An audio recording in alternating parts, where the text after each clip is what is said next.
you look over the years, his scheme's been very similar, and then they have enough things that they've evolved and adapted over the years that make them challenging. So, really, kind of the founder of the AA blitz package that it kind of ran throughout the league, and they're still really good at it, and they make it really challenging to pick it up. They blitz you in big spots, and they got good players doing it. So, all that tied together makes for some long nights here. The best thing that they do is they make it all look the same. They present threats on both edges. They read the turn of your center. So if you don't have a real concrete plan for it, you can get yourself into some unblocked players. And then they got all the looks off of it. They everything starts out looking the same, and then they drop into coverage. They bring one side, they bring the other side. They play zone, they play man, they play everything, and it all kind of comes from one kind of core formation. And they got a bunch of variants off of it that are pretty difficult. So it's a good system. There's pressure. I think anytime you get into the down and distances where they show that stuff, the third downs and the second and longs, and 2-minute situations where you're up against it. I think that's every week in the league. There's always going to give. Everybody's got some package that's going to cause you some problems. So they're definitely one of them, and they're really good at it.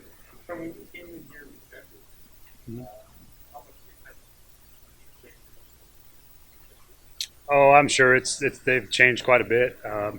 But just like any good system, they got core beliefs and core fundamental things that they do, and you'll see it from the time that Coach Zimmer was probably here through the time he's been in Minnesota. There's things that they believe in, and they're very good at. They're fundamentally very sound.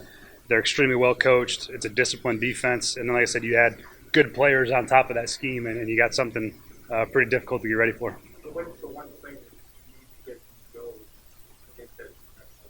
Um, he's just got to do a good job recognizing pre and post snap.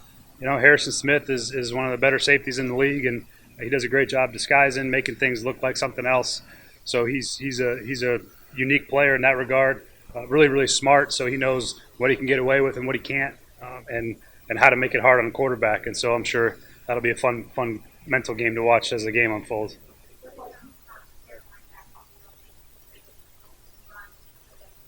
Oh, they're both really, really athletic. Anthony Barr, obviously, assuming that he's healthy, and he's big and physical and fast.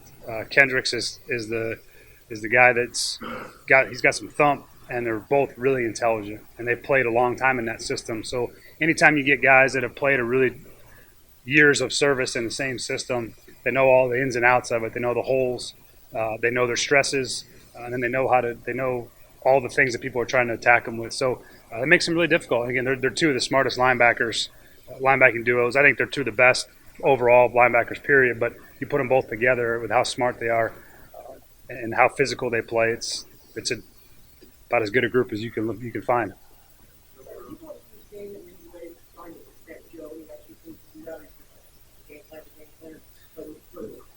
Yeah, pretty much. We're always trying to do what's right in protection, and that can come in a lot of different forms. And how you help where you need help. You use your backs and tight ends and you need to use them. You get the ball out of your hand when you need to get the ball out of your hand. Some of that's falls on the quarterback. A lot of that falls up front. So we got plenty of plans and protection to handle what we're going to see. And so at the end of the day, it's got to go execute it.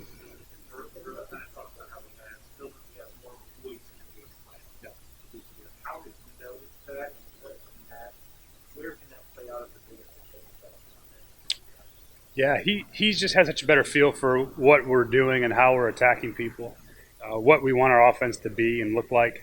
And he's got a very clear understanding and vision of what he wants and what he wants guys to look like and routes they want to run, how he wants to attack coverages. So we've kind of grown really well together in that regard. We've all, our system is now becoming his, and that's what you want it to be.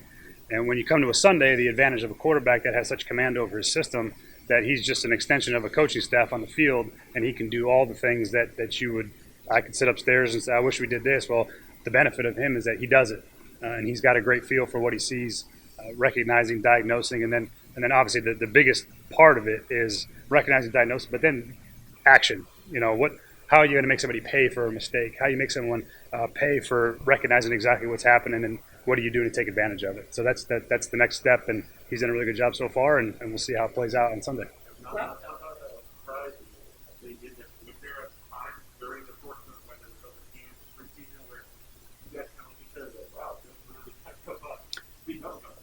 I would say once he got more comfortable in practice, probably 2 weeks in or so, his voice started to get heard more. We encourage it. We want Joe to have a communication in the meetings. We want him to speak up. We want him to coach the receivers how he wants them to do things. We obviously all have our jobs to do, but there's nothing more powerful than peer-to-peer when it comes to those conversations. And he's very, very particular about what things are supposed to look like, and he wants them to look a certain way, and he's demanding about it, and that's what you want from the quarterback.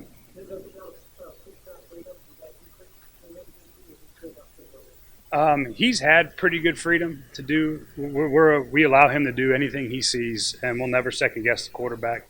You get in a sticky spot sometimes when you tell a guy he can check, then you yell at him if it's the wrong check or what didn't work or whatever. So there's never any pressure for him on that. You see something, you check it, and you go. And we're not going to second guess that. We prepare during the week to have a really good idea of what we're looking for, why we're doing things. It's not just a free-for-all for him. I mean, there's a plan in place. But he does have the freedom to get to anything that he'd like to get to at any point.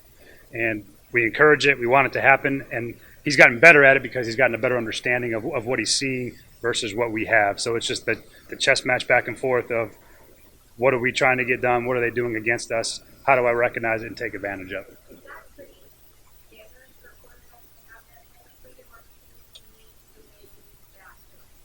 I think the longer guys play, the more freedom they get. I think it's probably unique to have a player as young as Joe have that. And I don't know if it's a credit to Zachariah. It's just kind of how I've always been around offenses. I've been with veteran quarterbacks most of my career, and those guys have always wanted to have control and command of what's happening. And so I think that's what all quarterbacks ultimately want, and they have to obviously earn the right to do that. Not everybody's capable of doing all the things that some of the guys that I've been around have been able to do, but Joe's got the capability and the capacity to handle a lot of information and be able to diagnose it. So I think it's unique for a young player to have as much input and command as he does. Well, you obviously coach one of the very best maybe the single best players to do that. I'm curious when you talk about taking stuff to build our faces. What are the conversations about what you learned from work? They come up in all types of different scenarios. Things that recall things that have happened in previous years. Maybe sometimes versus the same defenses or defensive coordinators, schemes that we've seen over the years. I think that anytime I can impart anything that I think would help Joe and an experience I have with Peyton or with Matthew Stafford or Derek Carr, for that example, I've been fortunately been around good players. And so to be able to share that wisdom and those experiences, I think help a ton. And it allows some conversations to happen about what would you do in this situation if it was you. You try to put them in those shoes and work the mental exercise of going through those things. But I think I've been very fortunate to be around those types of players. And I think it is an advantage in my experience that I can share with Joe. Last season, you got to come in for your 44 500 percent. You got to go short the end of the game, 15 to be focused in. Those that are really downfield, you got stuff like that. Those two types of offenses go hand in hand, or is it more of an evolution of those two? I think it's unique to each team and what they have. I think our strength of our offensive skill group is our receivers. The more those guys, when those guys are on the field, it's a good group. But I do think there's a place where you mix, and generally speaking, play action is going to get you better explosive shots down the field. The protection is better, the run cell's better. Those things are all good. We try to be better at those things over the course of the last 2 years, and so sometimes there's better looks when you get into the two tight ends on the field, so your 12 personnels and 13 personnel, things like that. So there's a place for all of it. It's just a matter of you can't do everything, and you try to get good somewhere. And one of the things we definitely focused on is our 11 personnel, our three receiver sets, where we feel like we got a pretty good handle on what a defense is going to do and what we're capable of doing. So there's a balance there, and there's a mix that are all a part of it. But I think that's kind of always been our strength is the three receiver set. What's that? He's had a great camp overall. I think his protection ability his focus in that part of the game has been so much better. Mainly because he's had to do it now during camp, and he's been in the third down periods, and he's been in 2-minute drills, things that he hasn't done as much of over his career because of Gio and Gio's ability to do that really well. So he's kind of been forced to grow in that role, and I think he's done a great job. And I'm looking forward to seeing that pay off for him. With a chance to be on the field more and more targets and more balls and more carries, and it's good to have Joe get the ball in his hands. So I think that's a good thing for our offense. It's always going to rotate. You never label one or the other if you can help it. He may carry the ball 2-3 times, and now you're in the third down, and maybe Samaje's got to come in to spell him. So that's not going to necessarily change. There's going to be times where he's still going to be the workhorse in the run game, and on first and second downs, and then to get him on the field on third downs more than he has been, I think is the goal. But those guys will all rotate. Chris Evans will play some. Samaje will play some on third downs. Those guys all have a role. Jim, to follow up on the run game there, Yeah. how is it different now, Frank getting in there and Joe healthy? How do you feel about this whole situation? I feel great. I feel like we've made progress in our run game over the last 3 years. This is going into our third season. I think guys got a really good understanding of what we want to get done and how we want to do it. Obviously, Frank is a great technical coach. He's a great schematic coach on top of it. He does a really good job of putting guys in the right positions. And so pair him with Mixon and that stuff up front. I'm excited about what we've done so far. Now we got to go do it. We got to go play real football against real dudes and knock people off the ball and do all the things you got to do physically. But where we've started and where we're at now, I'm very content with and excited to see how it looks in a game. Yeah, I think so. I mean, he's gone through his struggles, and I know that every rookie goes through struggles. The guys that come in and light the league on fire from day one are rare. They're few and far between. Not to say that those guys that came in and struggled at times aren't what those top level. They all end up being top guys. They have struggles. I just think he's working through the adjustment, and I've been pleased where he's been really the last 2.5 weeks. I thought he's practiced well. I thought he's been where he's supposed to be. His technique is right. You just got to finish a couple catches. From those games and stuff is really where you see it the most. But I think he's going to be a great addition to our offense, and he's going to really help us.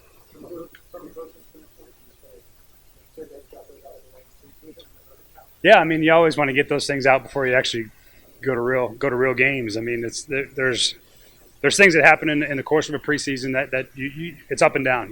There's good days and bad days, and good weeks and bad weeks, and when those guys go through those ups and downs, and all the players have them, I mean, just part of training camp.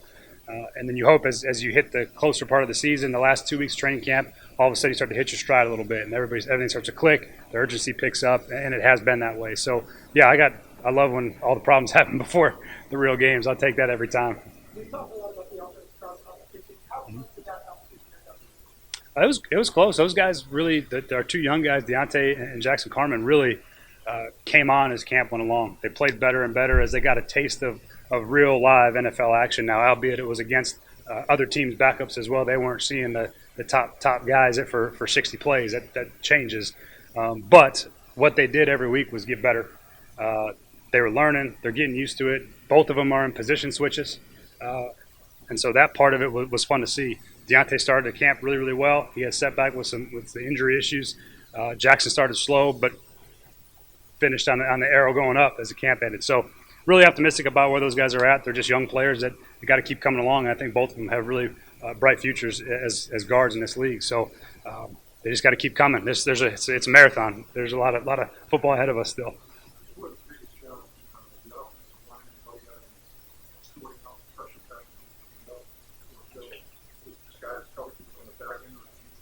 I think it's equal.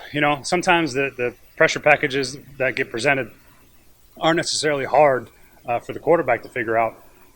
But now all of a sudden your guard's getting picked, your tackle's getting picked. You got to pass off with the back on a pickoff stunt. There's a lot of things that go into that sometimes look easy when you're just watching it on the tape or sitting on a chalkboard, but then in an actual application of technique, it can be really difficult. So, Minnesota's not they're not short on things that make life hard on you. So those guys got their work cut out for them. But it's a huge part of what they do. The offensive line, the quarterback got to be tied in, and then they got to technically execute as well as mentally as diagnosing what's happening. I actually watched Jake Browning when Drew Sample was coming out. I feel like he was at Washington for like 10 years. But he was good. He's a highly recruited player. He's from California, so I always kind of loosely follow some of the top guys in California just to see who goes where, what high schools are good. A little bit of pride there for me, but I've been aware of Jake for a long time, and I'm not surprised. He was always a really, really smart young player at Washington. Played a bunch of football, and then now he's got a chance. He's been hanging around the league for a couple years now, so he's doing something right. No. He's just happy to be. He was just looking for a job and he got one, and so he's here to help us. And I'm sure anything that he feels like he could help us with, he'll help us with. But it's not a. It's more for we're excited to have him on our team as opposed to having him spill his guts.